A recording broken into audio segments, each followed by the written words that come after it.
Hello and a very warm welcome to Rajya Sabha television. You're watching the Breakfast News with me, Frank Pereira. Here are this morning's headlines.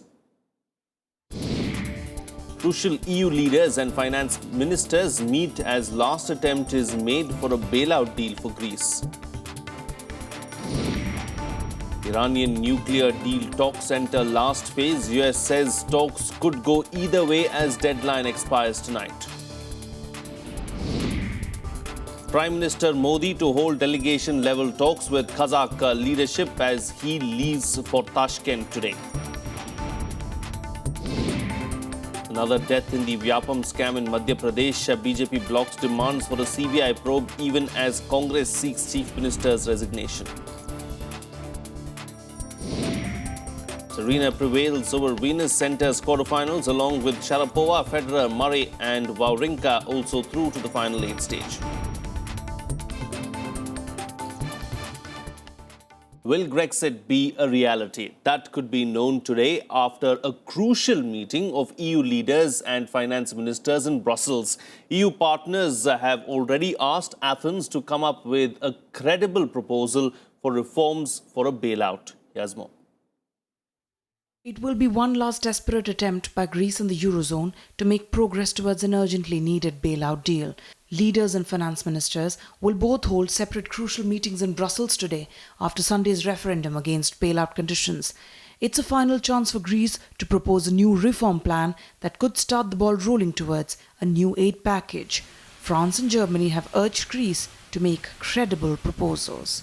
Aber wir sagen gleichzeitig, dass die Voraussetzungen für den Eintritt in Verhandlungen zu einem konkreten ESM-Programm zurzeit nicht gegeben ist. Das heißt, morgen wird es wichtig sein, dass der griechische Ministerpräsident uns sagt, wie es weitergehen soll und welche präzisen Vorschläge er für ein mittelfristiges Programm, das auch Griechenland wieder zu Prosperität und zu Wachstum führt, uns unterbreiten kann. Dans cette Europe, il y a place pour la solidarité. La solidarité, elle est partout en Europe et elle doit l'être encore davantage. Mais il y a aussi la responsabilité. C'est cet équilibre entre responsabilité et solidarité qui doit être notre ligne de conduite pour les jours qui viennent. And that's a sentiment echoed by other EU leaders. Greece's Prime Minister held telephone calls with the heads of the International Monetary Fund and the European Central Bank. But the IMF has said that it cannot release more funds now that Athens is in arrears. The European Central Bank also tightened rules for emergency funding to Greek banks. This means Greek banks will remain shut for at least 2 more days. Meanwhile, Greece will be represented by the newly sworn-in finance minister at the meeting in Brussels after former finance minister Yanni resigned on Monday morning. The Prime Minister has also mobilized leaders of the main opposition parties to support him for what he calls is a socially just and economically sustainable agreement with the EU. Bureau Report, Rajya Sabha TV. Well, marathon talks towards a historic nuclear deal between Iran and major powers went late into the night on Monday, with both sides saying on the eve of the deadline that yet more time might be needed. Foreign ministers of Britain, China, France, Germany, Russia and the United States are in Vienna to try to strike a deal with Iran by Tuesday night. On Monday, ministers joined the round of talks between US Secretary of State John Kerry and his Iranian counterpart Mohammad Javad Zarif, hoping to finish the job. But by late Monday, talks appeared to be stumbling as foreign ministers grappled to resolve the last hurdles blocking a deal. After failing to make a June 30th deadline, global powers have given themselves until Tuesday to try to reach an accord putting a nuclear bomb out of Iran's reach. But Iran says that Tuesday's date was not sacrosanct. If the deal is reached after July 9th, US lawmakers will have 60 days to vote on it.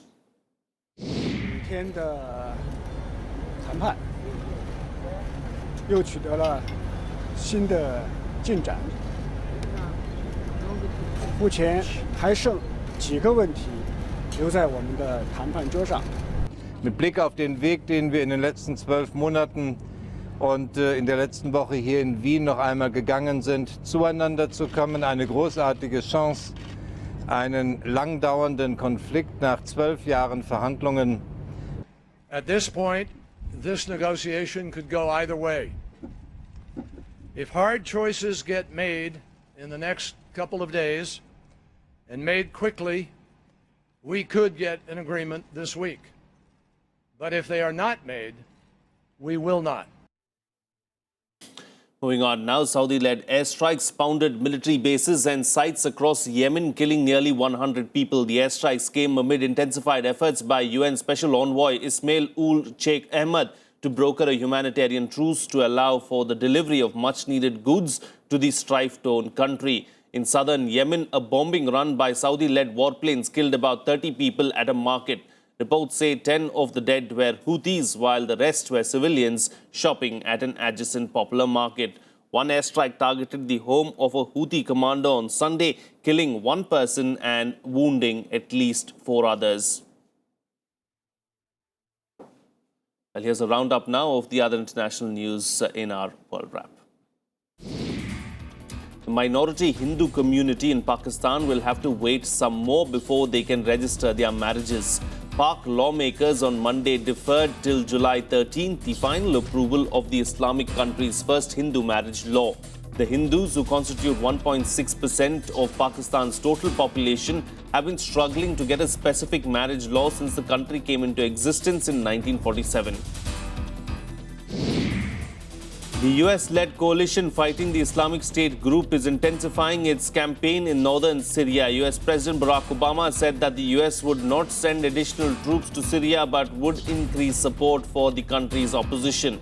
The developments come as IS militants are reported to have regained control of the town of Ain Issa from Kurdish-led forces. Hundreds of thousands of people gathered in the Ecuadorian port city of Guayaquil on Monday to greet Pope Francis. At the open-air mass attended by close to 80,000 people, the Pope praised the family as society's primary haven for virtue, but said its joys still elude many.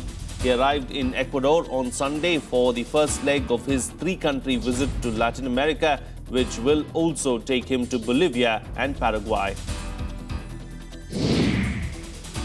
2 bomb attacks on the central Nigerian city of Jos have left at least 44 people dead. A restaurant and a mosque were targeted. The attacks came shortly after the Ramadan fast was broken, with both sites full of people. No group has said it carried out the attack, but militant group Boko Haram has attacked Jos before. President Muhammadu Buhari condemned the attacks and said that the government will defend Nigerians' right to worship freely.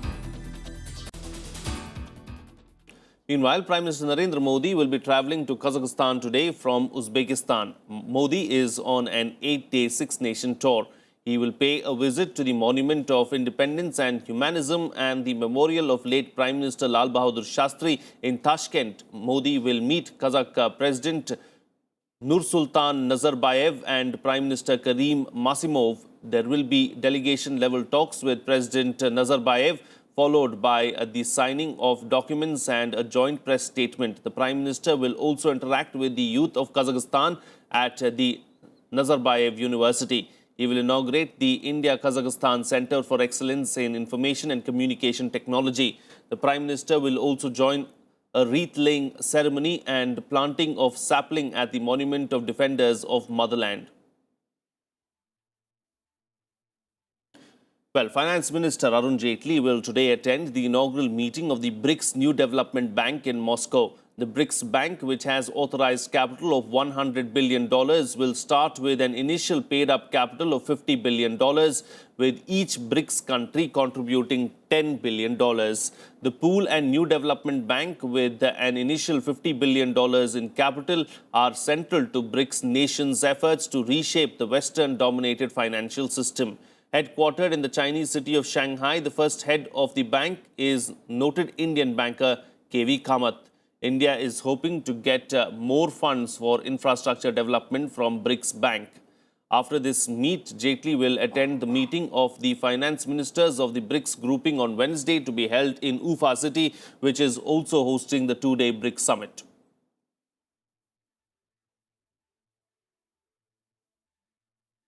Well, here's a look now at all that's slated for the day in our segment, The Day Ahead. Well, The centre today will hold a meeting of state food ministers to tackle food inflation. Minister of Consumer Affairs, Food and Public Distribution Ramvilas Paswan and Agriculture Minister Radha Mohan Singh will address the inaugural session in Delhi. The aim of the meet is to chalk out strategies to jointly tackle the crisis in the backdrop of possible deficient rains this year. Bihar Legislative Council biennial polls for the 24 Legislative Council seats will take place today. 170 candidates are contesting the elections. It will be the first election to Legislative Council from the local authorities' constituencies, where photo ballot paper will be used. Counting of votes will take place on July 10th. Academics for Action and Development will sit on protest to oppose the Vice-Chancellor's meet to impose CBCS and Common Syllabus from 2015-2016. The HRD Ministry had called a meeting of Vice-Chancellors of Central Universities for the discussion on the implementation of choice-based credit system. The debate regarding the CBCS is intensifying, with a section of academic fraternity rejecting the proposed reforms, while some universities have put a mechanism to implement the proposed program.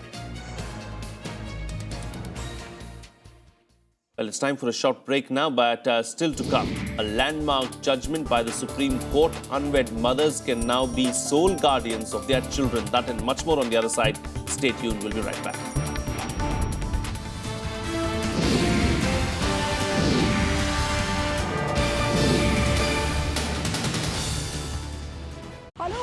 Welcome to our special report, the program that brings you a ground zero view from whichever part of the country the Rajya Sabha TV cameras are travelling. It is the same village where the Telangana agitation actually began. We at Rajya Sabha TV bring you the first pictures of the landfall site.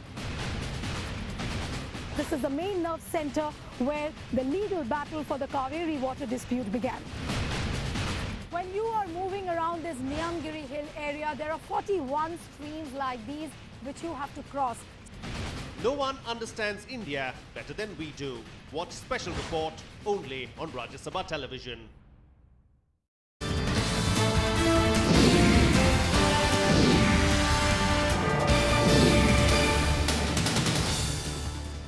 Welcome back. You're watching Rajya Sabha television. Well, the Supreme Court's verdict that an unwed mother can be the sole guardian of her child has been welcomed as a landmark judgment. The apex court ruling states that an unwed mother does not need the consent of the child's father for guardianship. Here's more. A landmark judgment by the Supreme Court.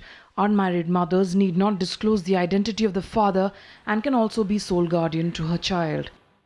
The court held that the mother does not require the father's consent to decide the child's guardianship if she is unwilling to reveal her child's parentage. The verdict came after a woman government officer approached the apex court after a trial court and the Delhi High Court directed her to disclose the father's name and to obtain his consent in order to decide the guardianship of her child. Our main argument was that the mother had taken the entire responsibility. Father was nowhere on the scene.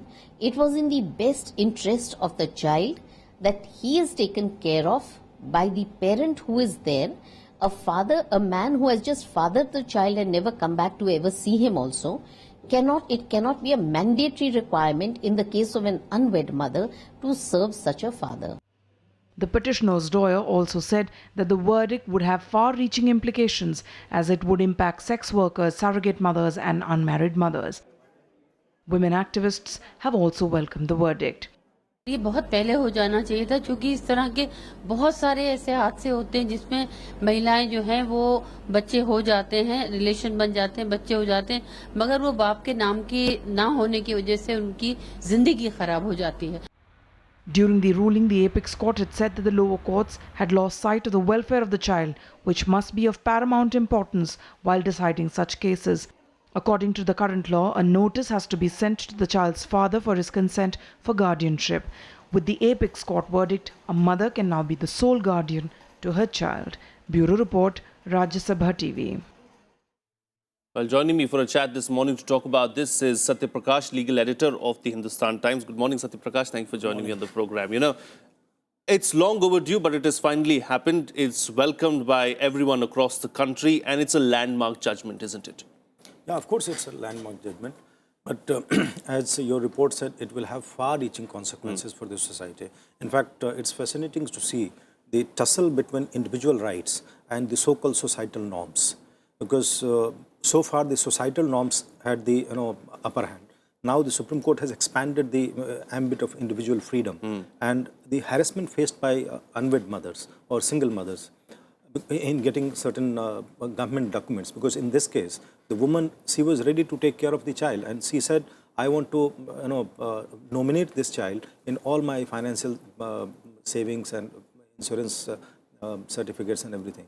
But then the court said, unless you bring the father or you have the guardianship certificate, you cannot do this. And then this legal battle, and finally the Supreme Court has settled it in favor of a single mother. But some of the issues that were raised in the petition and raised by this lady, one was, this violates, if I disclose the name of the child's father, this violates my right to privacy. Yes. And second, all the more important and controversial rather, was she said, if I disclose the name of the father, it will ruin his family. So these were the concerns that were raised in the during the arguments. But one important issue which has not found, I didn't see it in many of the newspapers, the court has lamented the fact that common civil code is not a reality in this country. Yes. It still remains a constitutional expectation. Yes. And why this is important, in this case, the petitioner was a Christian woman, and there are different sets of norms for adoption and guardianship for Christians, for Hindus and Christians, for Muslims. Yes. And the court said, for a Hindu unwed mother, she becomes the natural guardian of the child. And same is the case with a Muslim woman. But if a Christian unwed mother wants to become the sole guardian, it's difficult. And hence this litigation, and finally the court has settled it. And in this regard, the court has lamented that the common civil code still remains a constitutional expectation. Indeed. If it's a very controversial, politically very controversial issue, but this is something which as a country we should think of. Indeed, we have to think about it, and we hope that something is done on that front. But talking about this judgment itself, how significant a step do you think it is towards making guardianship laws more progressive? No, because the court analyzed guardianship laws across the globe. And accordingly, the court has tried to interpret Indian law. There is a particular provision under the Indian Guardianship Act in which you are required to give notice to the father before you decide the guardianship or any parent. But the court has interpreted in this case, that particular provision, the court said it will be applicable only if the sole guardianship is being given to somebody else other than parents. And here, if one parent is claiming and the other parent is missing, then it can be given to, and accordingly the court has allowed the petition, asked the trial court to decide her petition without giving notice to the father. So now the law is settled that single or unwed mothers can have sole guardianship of the child, because the court has said you can have disputes about paternity, but there is no dispute about the mother. Mother is there. So there is no dispute about that. And accordingly, the court has said it should be given to, this right should be given to the mother. Indeed. All right. Satya Prakash, we'll have to leave to that. Thank you so much for joining us on the program this morning and putting things into perspective for us and breaking that down for us in detail so that we can understand it better. Thank you so much. Well, there's been another death now of a person linked to Madhya Pradesh's Vyapam scam. A woman trainee sub-inspector recruited through the employment scam was found dead under mysterious circumstances. The Chief Minister has denied that it had anything to do with the high-profile scam, but the opposition and the victims' families are crying foul. Here's more. Stepping up its attack against the ruling BJP in Madhya Pradesh, the Congress is demanding the resignation of Chief Minister Shivraj Singh Chauhan over the Vyapam scam investigations. The BJP, however, is blocking demands for a CBI probe, even as it maintains that investigation carried by the state agencies is both fair and effective. जिस extent तक इस SIT को जांच करनी चाहिए नहीं कर पा रही है, जिस समय हाईकोर्ट और सुप्रीम कोर्ट यह समझेगा, तो हाईकोर्ट और सुप्रीम कोर्ट जिस दिन आदेश देगा, उस दिन सीबीआई जांच के लिए पूरी तरह से हमारी मध्य प्रदेश की सरकार तैयार है। मैं पूरी तरह से शिवराज जी के साथ में हूँ। मैं शिवराज जी के लिए भी चिंतित हूँ, क्योंकि वो इतने संवेदनशील व्यक्ति हैं कि वो स्वयं बहुत अवसाद और दुख के दौर से गुजर रहे होंगे इतने सारे लोगों की मृत्यु की खबर सुनकर। कांग्रेस के लोगों से भी अपील करूंगी कि उनको जरूर उठाना चाहिए, क्योंकि वो विपक्ष हैं। उनका धर्म बनता है कि वो इस मसले को उठाए, लेकिन इसमें राजनीति ना हो और भेदभाव ना हो। In the case of TV journalist Akshay Singh's death on Saturday, state authorities said they were waiting for the investigation report on the Viscera samples from the All India Institute of Medical Sciences. 46 से ज़्यादा मौतें हो चुकी और सारे के सारे लोग या तो गवाह हैं, या तो एक्यूज्ड हैं, या तो विसल ब्लोअर हैं, और उनके सबकी एक मिस्टीरियस सर्कमस्टांसेस में मौत हो रही है। ये बहुत चिंता का विषय। There should be an independent CBI probe conducted into this whole sordid affair under the supervision of the Supreme Court. Accusing the Congress of playing politics, the BJP said even the death of Jabalpur Medical College Dean Arun Sharma on Sunday was not related to the case. हमने इस case को जो है इस case of unnatural death में हमने एक doctor से पोस्टमार्टम ना करवाकर एक मेडिकल बोर्ड बनवाई है, और मेडिकल बोर्ड जो है इसका पोस्टमार्टम कर रही थी। Meanwhile, another Vyapam-linked death was reported on Monday. A 25-year-old woman trainee sub-inspector was found dead in a lake. She had got into the police force through an exam conducted by Vyapam. सागर की जिस मृत्यु की आप बात कर रहे हैं वो दुर्भाग्यपूर्ण है, दुखद है, लेकिन मैं पूरी जिम्मेदारी से ये कह रहा हूं कि उस दुखद घटना का व्यापम या व्यापम की जांच से कोई संबंध नहीं है। On Monday, the Supreme Court admitted a petition seeking the removal of Madhya Pradesh Governor Ram Naresh Yadav. Filed by a group of lawyers, the petition alleges the involvement of Yadav in the irregularities in the Madhya Pradesh Professional Examination Board exam. Bureau Report, Rajya Sabha TV. Well, it's time for a short break now, but still to come, all the action from the All England Club men's and women's draw. Of course, stay tuned. We'll be right back.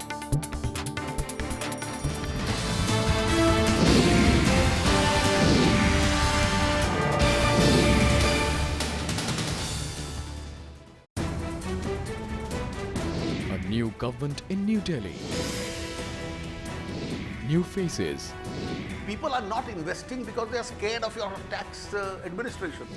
New thinking. The auction process is a fair and good process. You cannot have a one-size-fits-all reform policy. For insights and perspective. Judiciary should be more concerned about corruption within itself. The Modi government slogan of अच्छे दिन आने वाले हैं. Soon the people's slogan will be हमारे पुराने दिन लौटा दो. The biggest show on economic policy. Watch State of the Economy.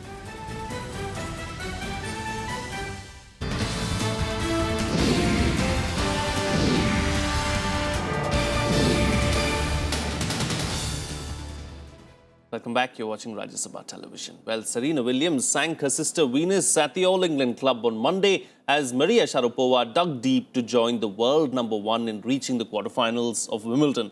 The biggest casualty of the day in the women's draw was Danish 5th seed Caroline Wozniacki. Here's a report.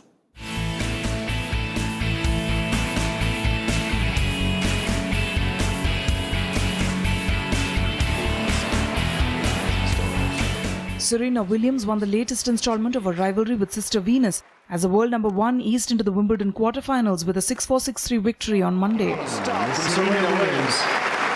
Serena, bidding for a 6th Wimbledon title, took just 67 minutes to see off Venus on centre court and would play Victoria Azarenka for a place in the semi-finals. The 33-year-old hit 36 winners and 10 aces to secure her 14th win in 26 meetings with her older sister. But it was clear neither sibling enjoyed the experience. Yeah, she's been playing really great. I don't really enjoy playing her in general so early at any type of tournament. I'm totally okay if it's at a later stage, but that's just how it worked out the past two. Sharapova, when she wins 4th round matches. 4th seed Maria Sharapova has yet to drop a set at this year's tournament, but she came through a spirited test from Zarina Diaz to reach the quarterfinals at Wimbledon, eventually subduing the tenacious scrambler from Kazakhstan 6-4, 6-4 after a brief scare in the second set. The Russian, who had not been past the fourth round since 2011 at the tournament she won for the only time as a teenager 11 years ago, will now face American Coco Vandeweghe in the last 8. You know, looking back at last year's match, it was a tough three-setter, a very physical match. I didn't come through, and of course you always think back and think what could have happened if I did manage to win a few of those points and how far I could have gone. So obviously, being back in the situation of a fourth round, I try to put all my effort to get further, but as we all know, it only gets tougher here. What a way to finish. In the biggest upset of the day, Danish 5th seed Wozniak blew her chance to make to the quarterfinals with a 6-4, 6-4 defeat to 20th seed Gabriel Muguruza of Spain. Wozniak, who had been the world #1 despite never having won a Grand Slam, was the only top 12 player left in the bottom half of the draw. Bureau Report, Rajya Sabha TV. Meanwhile, Roger Federer, Andy Murray and Stan Wawrinka reached the quarterfinals of Wimbledon on Monday, but defending champion Novak Djokovic's attempt to join them was thwarted by bad light after fighting back from 2 sets down to level the match with South African Kevin Anderson. Here's a roundup of Monday's matches from the men's draw at Wimbledon.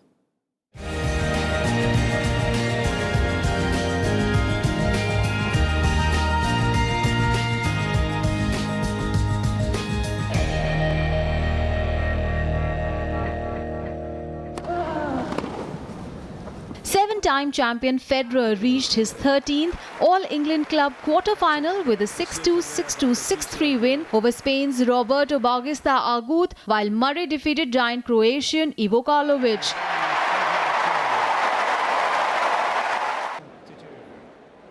The 33-year-old Federer needed just 96 minutes to clinch victory over Bautista Agut and goes on to face French 12th seeds Gilles Simon for a place in the semi-finals. Flick of the wrist, that is a spectacular return. Watch for this drop. British third seed Murray claimed a 7-6, 6-4, 5-7, 6-4 win over 2.11 meters tall Karlovic to book his place in the quarterfinals for the 8th successive year. Murray, the 2013 champion, will next face unseeded Canadian Vasek Pospisil. Karlovic fired 29 aces in the 3-hour centre court encounter, but that was well below par for a man who had blasted 136 in his first 3 rounds. This match, but no. 7 games to we'll have to travel slightly. Top seed Novak Djokovic suffered an almighty scare against South African giant Kevin Anderson before bad light halted play with the score tied at 2 sets all in the 4th round match at Wimbledon on Monday.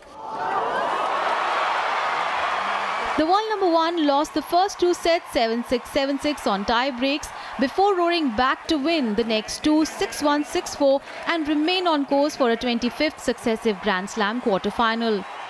Djokovic, in danger of becoming the first top seed since Pete Sampras in 2001 to lose in the last 16, stood at against 14th-seeded Anderson when play was suspended on court 1 with the 4th round clash to be completed Tuesday. We'll suspend the match for tomorrow.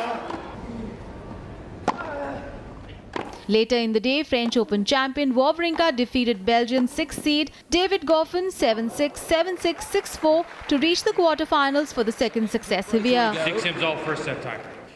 Wawrinka is bidding to become just the 5th man to win Roland Garros and Wimbledon in the same year. Yes, what a way to finish. Bureau Report, Rajya Sabha TV. Well, that's it on this edition of the Breakfast News. Have a nice day.